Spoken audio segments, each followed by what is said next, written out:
Welcome to the Rhody Reporter, Ocean State news and opinion done right. This broadcast is a video blog service of the Rhode Island Republican Party and is produced by the Republican Conservative Caucus. Learn more at Facebook by searching RI Republican Conservative Caucus.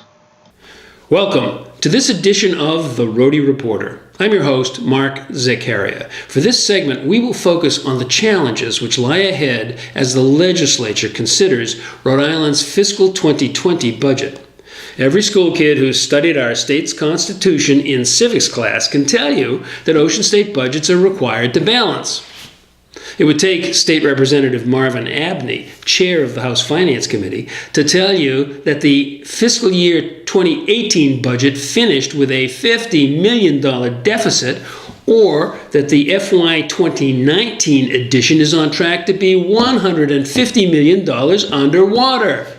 In fact, he actually did that on a Go Local Prov video blog post in December of 2018, as we were all looking ahead to the next legislative session.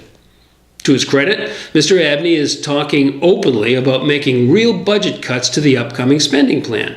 At the same time, however, we now have a vocal caucus of regressive House members who want to spend.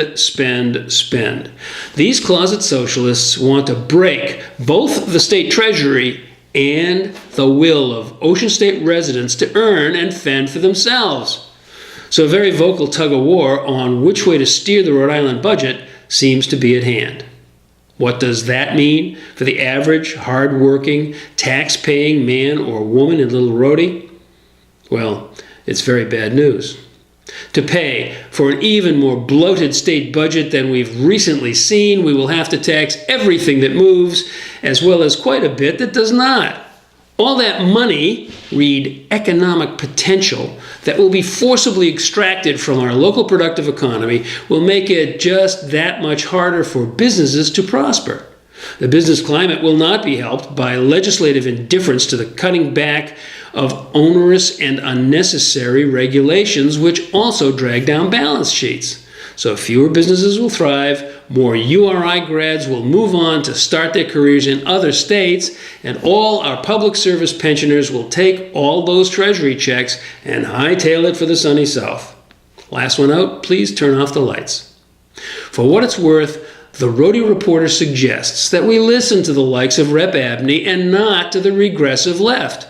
Those in the middle, like the Speaker of the House and the President of the Senate, should be encouraged to play the long game.